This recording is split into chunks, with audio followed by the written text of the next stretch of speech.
Brr, it's so bright and shiny out today, but it's getting chilly again. Oh no, it's almost like winter's coming or something.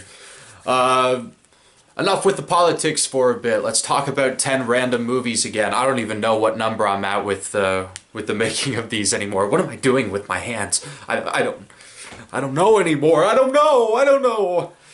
But let's talk about 10 random movies, shall we? So last night, my buddy was over. Me and him, we watched this movie, first movie I'll talk about here. I'm Thinking of Ending Things. And I'm thinking this movie was a crock of shit, you guys. This has one of those Last Jedi type situations on Rotten Tomatoes where the critics loved it, but the audiences are very, very split on it. And even though I am more positive towards this movie than negative, I think the actors do a great job. I think the cinematography's phenomenal. I love the aspect ratio. Like, it's got that same sort of boxed look that something like The Lighthouse had, for instance, or whatnot. The editing is very deliberate. Like, you'll notice, like, and it tone wise, it's very creepy. Like, it's more akin to a horror movie than anything else, though it doesn't have anything overtly like that jumps out at you as scary. It just, like, it sort of messes with you internally. You know, it makes you think, like it kind of drives you nuts. It's a very depressing movie. It's a very hopeless movie, and intentionally so. So you know, if you don't like overtly depressing movies like this, you're obviously not going to want to watch this type of movie. Even though I think this movie, I said it to my buddy as soon as we were done watching it. I said, like, that movie was bullshit. Like, that was some bullshit, like, straight up bullshit. As much as I think it's bullshit, though, I do gotta respect Charlie Kaufman for making it. I mean, I'm happy I saw it. I just don't have any sort of drive to ever watch it again, nor do I think I ever will, because it's so pretentious. So many of the scenes just drag on and on and on, and I know it's intentionally so. It's almost like these characters are in a sort of purgatory. And a funny thing about it is that I noticed a comment on YouTube the other day, because it's one of those movies that even though I wanted to watch a explained video, I think Found Flicks did a video on it. It was like whichever one first popped up with I'm Thinking of Ending Things explained, whichever one popped up first, and whichever was like the longest, like half-hour plus length one. It was that one that I watched. I think it was from Found Flicks or whatever. But I was scrolling through the comments of the video, and I noticed somebody pointed out the fact that Jesse Plemons played the main character in another similar story in a Black Mirror episode. And that Black Mirror episode, which I think is a masterpiece, that is by far my favorite Black Mirror episode. I absolutely think that is a brilliant episode. That is the best modern take on Star Trek that we have gotten. That is better than the Star Trek movies. That is better than the terrible Discovery and Picard shows we've gotten, and like Lower Decks. I don't even know what the hell that is. So yeah, I'd say go watch the Black Mirror episode, because that is just as dark and as depressing as this is, but it's to the point where it's so fascinating, and the characters are so well done, and the actors are so well done, and there's so many great, like, supporting characters in that. Whereas this, it's just like you got maybe a handful of supporting characters, and like they're not really that interesting apart from the main two that you focus on. The mother and father, played by Toni Collette, and I forget the other actor's name, but he was in he played the main. I think his name is David Thewlis or something like that. He's a British actor. He was in Harry Potter. He played Professor Lupin in Prisoner of Azkaban. A very awesome actor.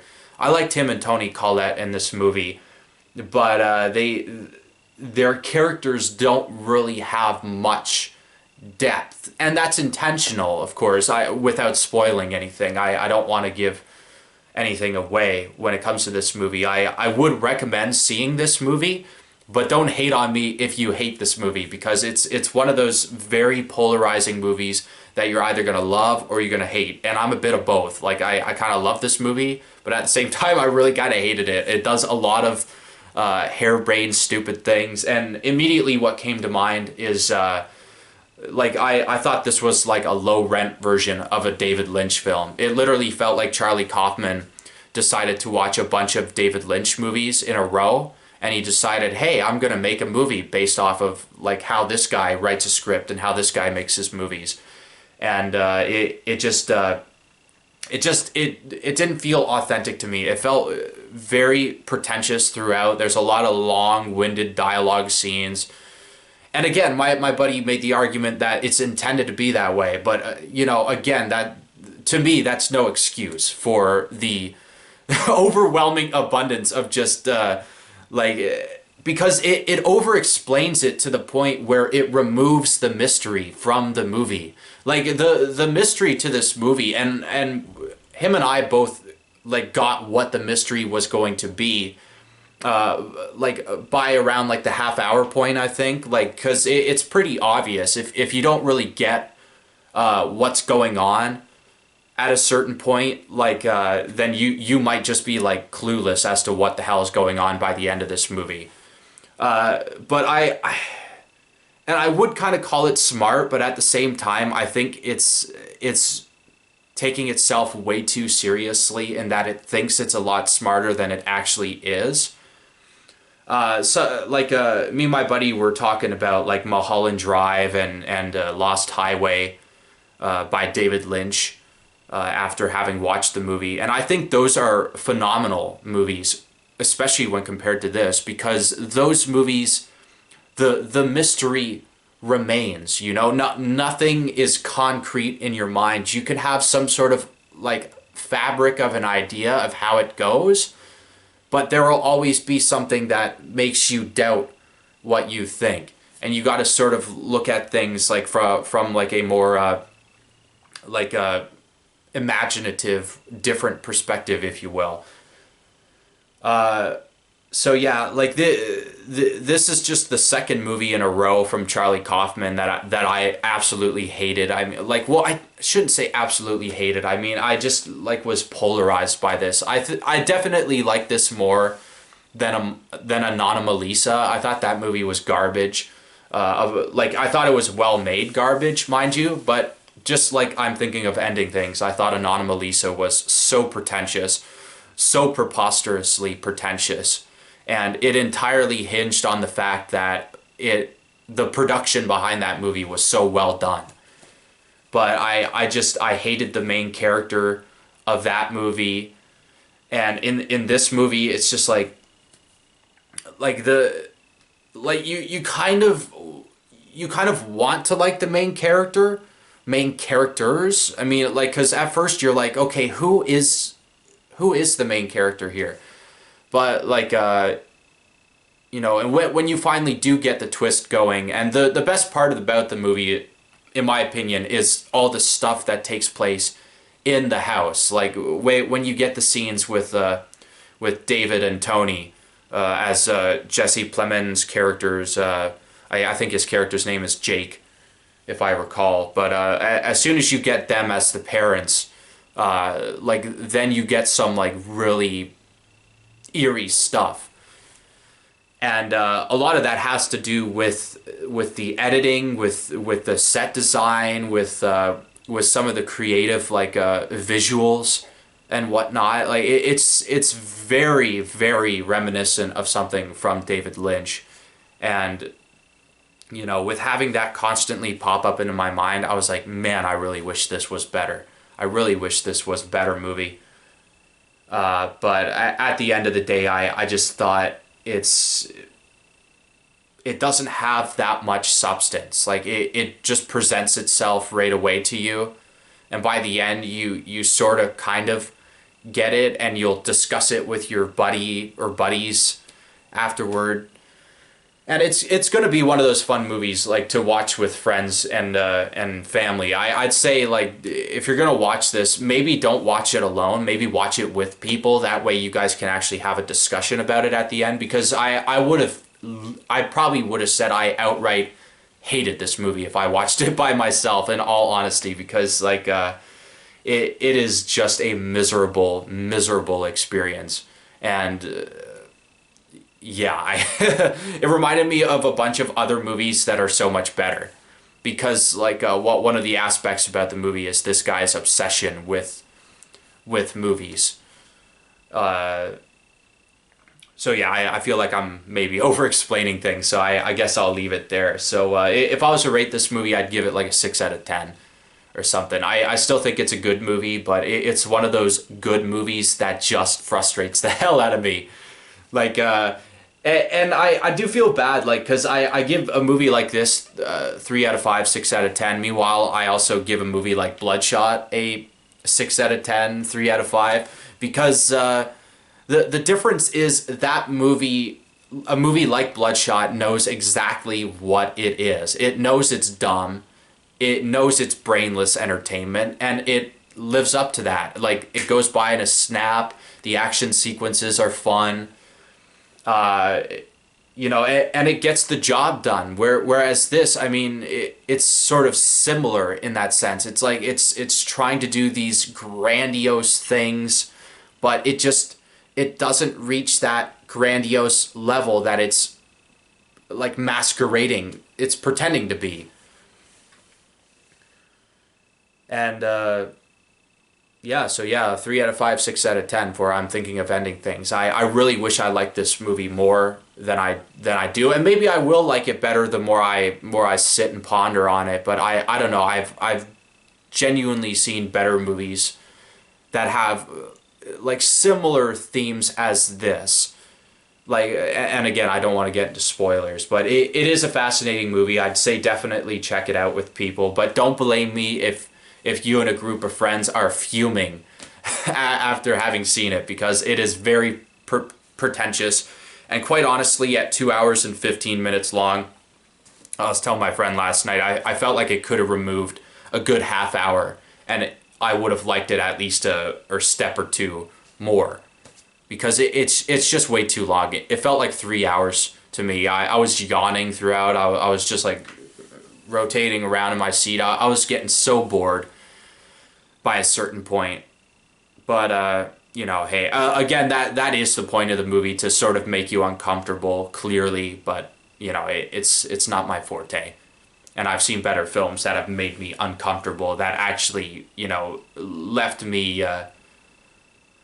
left me thinking long after the movie's over. Like, quite honestly, this film's mystery is almost like too basic, to the point where I feel like I probably won't be thinking about this movie for as long as I think about something like Lost Highway, like Mulholland Drive, like Twin Peaks in general, like most of David Lynch's work in general, actually. Even a movie that I hate the most from him, David Lynch, Inland Empire. I absolutely hate that movie, but I still think that movie has more going for it than I'm thinking of ending things, because this literally is just like trying so hard to be mysterious and unique, and yet it like sort of reveals its hand almost immediately, and it's like, okay, what's the point? Why would you do that?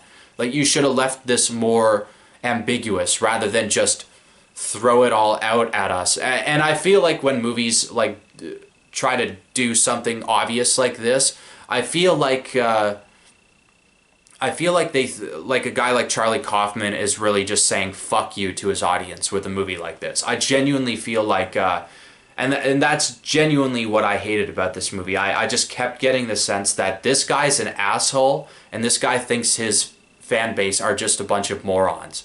And that's why he has to spoon feed us this information, like oh, cut to this shot, and oh, like you get it. And he like does it a bunch of times where it's like, I got it at this point. Like how many times do you got to reveal your hand to us? Like, people aren't that stupid. We're allowed to think and process things and talk about it with our friends rather than just go, oh, obviously this can only go one way now rather than another. Like this can only go in one direction now as opposed to like a variety of paths. Like if you talk about a David Lynch movie like Mulholland Drive with a group of David Lynch fanatics, like they will have varying perspectives on the movie. Like they may agree on like generalized things that commonly people have agreed on in the past, but there's so much about a David Lynch film compared to something like this that makes it great. And yeah, I just keep repeating myself, but I just this was such a polarizing, frustrating movie for me, and yet again, to repeat myself, I really wished I could have loved this movie, but I couldn't bring myself to love it. And I really wish I could, because it has a lot of great, even masterful things going for it. But I just think Kaufman is being the biggest piece of trash when he treats his audience as morons like he does in this film and wastes our time with these bloated, drawn out like they're basically exposition scenes. Like when you break them down, they're literally him explaining the plot in this sort of meta art house pretentious sort of way, and it's really exhausting. Some people are just gonna gobble it up. I can't in good conscience gobble that shit up. I've seen way too many pretentious movies like this that pretend to be high art. And it's just like, no, there's better things out there than this. David Lynch, every one of his movies are better than this. For sure. God. Finally, though, this might as well be just a single review of I'm thinking of ending things, because what has it been, like a half hour of me talking about this bloody movie? So if you couldn't tell, I'm very frustrated about this movie. Whereas the next batch of movies, I think we'll quickly get through these. So number 2, Bubble Boy with Jake Gyllenhaal. It's fine, I guess. I mean, again, this is a movie that I would give like a 3 out of 5 to this film, because like again, it's one of those movies that it could do so much with a concept like this. And the reason why I wanted to watch it is because, like, obviously with COVID and stuff like that, and the cat's trying to say hi to the camera. That's it. I'm going to pick you up and force you to say hi to the camera. Say hi, Audrey. I think she sees herself. I don't think I've ever seen her look right at the camera like this before. That is so awesome. Oh, what a beautiful cat you are. Got a little itch on your ear? You want to talk about Bubble Boy with me, Audrey? You want to talk about Bubble Boy? You do? No? Oh, okay. I was really hoping she would want to talk about Bubble Boy with me. Bubble Boy, the best movie of Jake Gyllenhaal's illustrious career.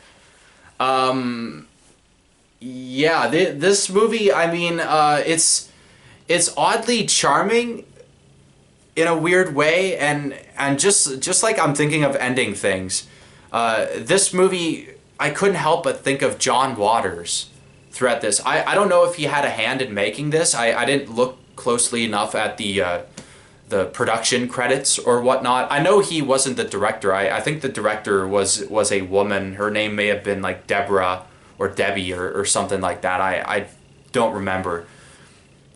All that I know is that this film is so 90s that it almost hurt my brain. Like there's, I forget the generic 90s song that was playing. It may have been an Offspring song, but it's all like the generic, just trite, like overblown, overplayed rubbish from the 90s that like you'd still hear on the radio to this day. And it's like, oh no, I'm flashbacking to when I was a kid and I liked this stuff. I still do kind of like it now, but whenever I hear the songs, I expect it to be a parody of the 90s now. And you know, it's obviously unintentional because at the time it was just like, hey, we're trying to sell a soundtrack and we're trying to be hip, we're trying to be cool for the kids that like this sort of crappy music. But yeah. So I like this movie. I mean, I didn't love it, I didn't hate it.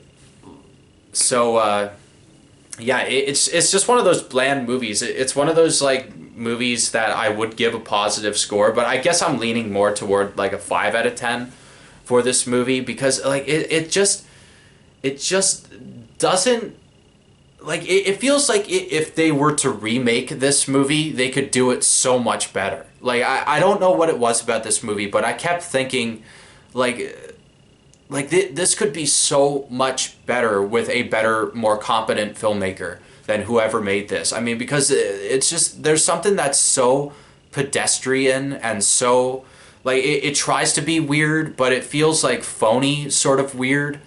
Like their idea of weird is bringing on Beetlejuice from the Howard Stern show, and it's just like the guy just creeps me out. I'm sorry, but every time I see that guy, it's just like ugh. Like maybe it's the way that Howard Stern treats him, but like on his show, like because I really I can't stand Howard Stern. I think that guy's a moron.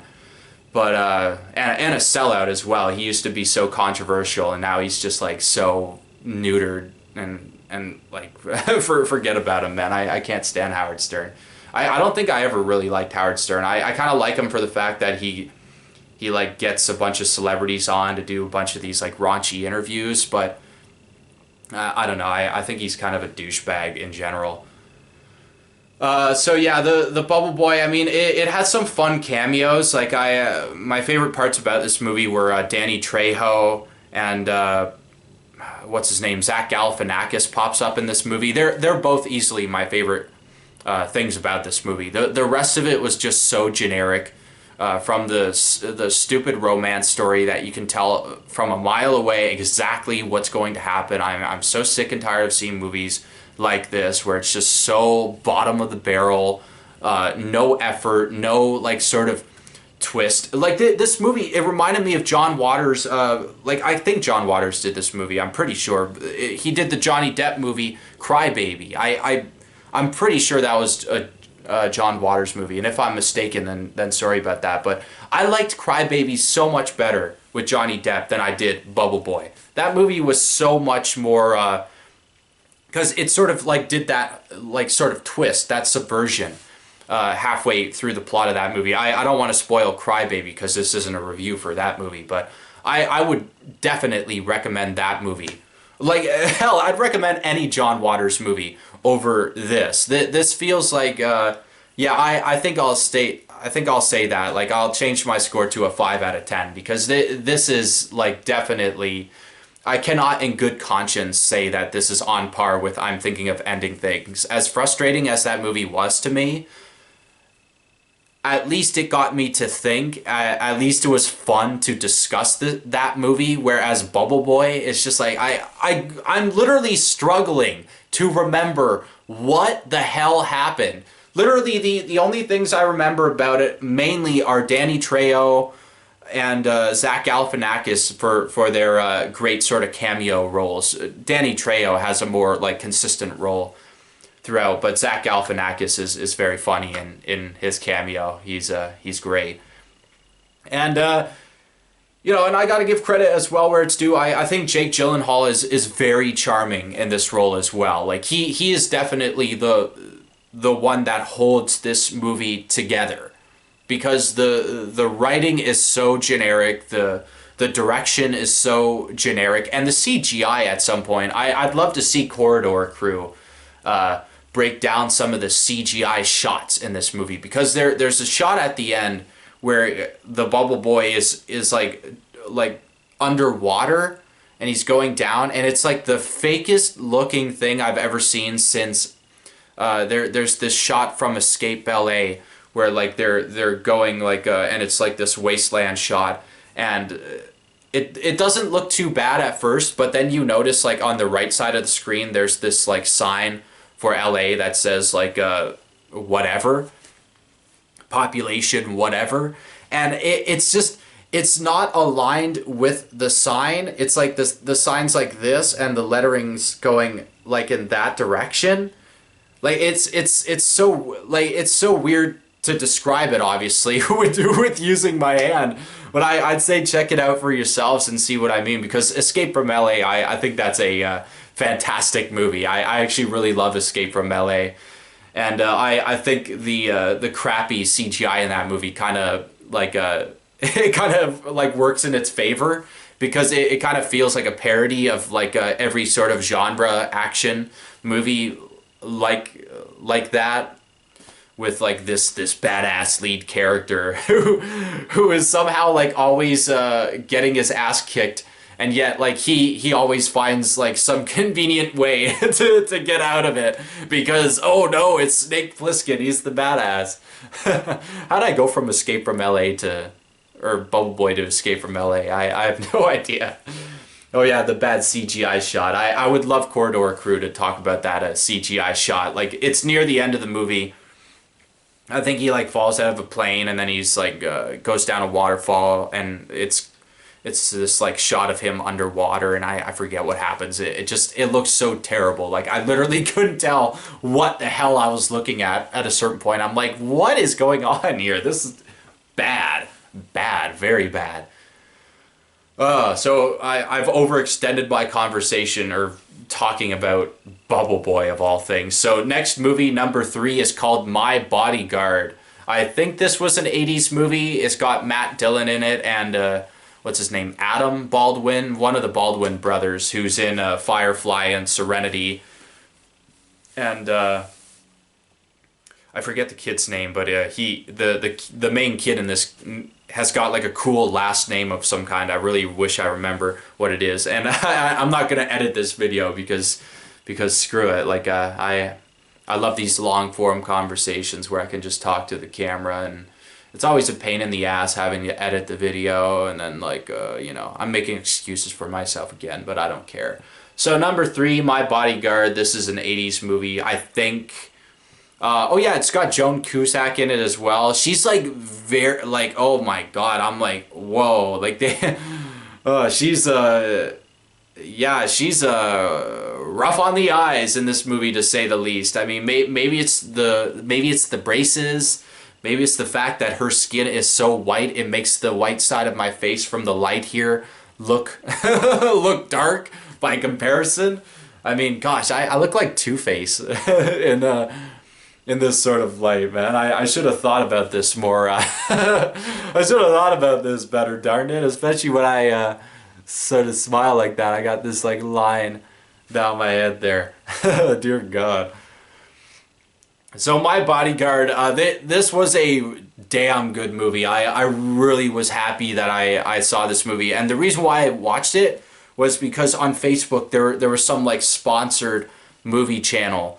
And like the video was about like how to deal with bullies or something like that. It had the quote, but it had like this 10-minute long sequence, and it was technically 2 sequences from My Bodyguard that involved Adam Baldwin's character getting bullied by this like like balding, like even worse than me. I was looking at his hairline just going like, oh man, buddy, I feel bad for you. And meanwhile, I'm like in the same boat too, but his was even worse than mine. So I'm just like, you know, at least you got like a big physique. So you got that on me, and obviously the guy's much older now. Like, hopefully he's still alive. If not, rest in peace to him. I mean, why am I even talking like that? Oh my God. But yeah, I saw this scene and I was just so fascinated with this scene from this movie that I just, even though I had it spoiled for me, even though these particular scenes literally spoiled basically the whole entire ending of the movie for me, I still felt the need to watch this movie, and I was so happy that I did. I really like the characters in this, from the grandmother to the father, to Matt Dillon as one of the most douchebaggiest bullies ever. Like he's a little scumbag in this, And I love the main kid. I especially love, obviously the standout in my opinion is Adam Baldwin. I think he's phenomenal in this. He has like this like odd sort of like charm about him throughout the movie, and like it oddly reminded me of what was it, like 3 o'clock high, or yeah, I think that movie was 3 o'clock high that I watched a while ago. It kind of reminded me of that, where like Adam Baldwin's character in this is like talked about as being the boogeyman. Oh my god, he apparently killed somebody and beat the hell out of a cop and got away with it, and he's still going to school. And like they had a similar storyline for the bully character in 3 o'clock high. I think it was called 3 o'clock high. But that movie is great too, and similarly that was an 80s movie as well. Very, very akin to something like this. But part of me kind of thinks that I liked My Bodyguard better, because like there's just something like way more authentic about this movie that I genuinely loved. Like I felt like I've been there before. Like I've been in these sort of scenarios before when I was a kid like this. I felt like I've known people like all the characters throughout this. Like even Joan Cusack's character. Like I felt like I knew that shy girl with the braces and whatnot. That was like always sort of like almost hit on by the main like bully guy, but it's like, oh no, I was just kidding. Why would I date a ugly woman like you? Ha ha ha. And it's just like, it's like you, like it feels authentic, and it's like I appreciated the movie for that. Like it doesn't treat and this is definitely a kids movie in the same vein as something like I don't know, maybe something like Goonies, where there is some like profanity, there's some peril, there's a bit of violence throughout, but it's very wholehearted. It definitely wears its heart on its sleeve. I thought this was a lot of fun. It's definitely not perfect. The biggest takeaway from this movie that I really wish it didn't have this problem, but sometimes the soundtrack is so obnoxiously loud. It's just intrusive on scenes. Like these two main characters will be talking with one another, like the kid and Adam Baldwin's character. They'll be talking, and like you want to hear their dialogue because you want to have their relationship develop further. But instead, the music's just playing at max capacity. It's like, what are you doing? I don't care about your generic like trash music. Like, it sucks. Get it out of there. Get it out of there. I want to listen to these characters have a conversation. I didn't sign up to watch this movie to hear some pedestrian like generic like circus clown music. It sounded like it's so bad, and it's so intrusive. Like, it's the worst thing about this movie by far. And the second worst thing is definitely the editing. There are some awkward like fade slash cut-ins to scenes that are just so like weird. It's like it felt like the scene could go on for longer, but it just fades into the next one, and it's just like, this is so awkward. Like I noticed that happen a few times, especially during the middle chunk of the movie, but thankfully most of the editing is fairly like decent.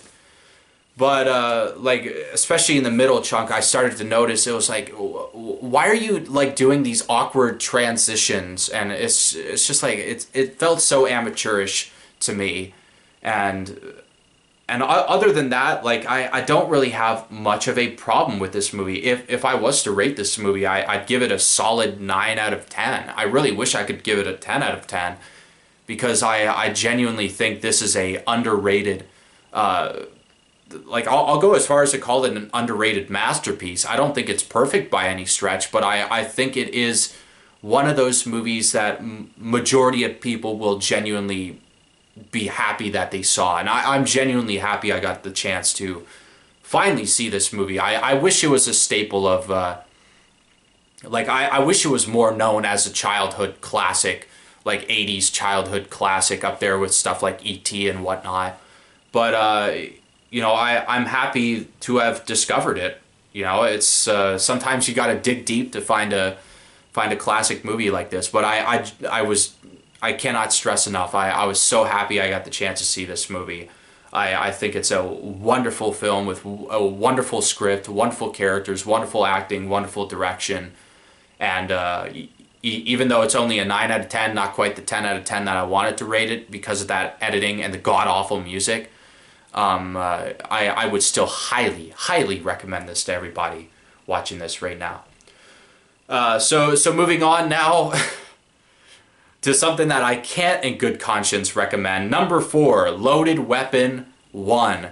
This gets a 1 out of 10. This is one of the worst fucking movies I have ever seen.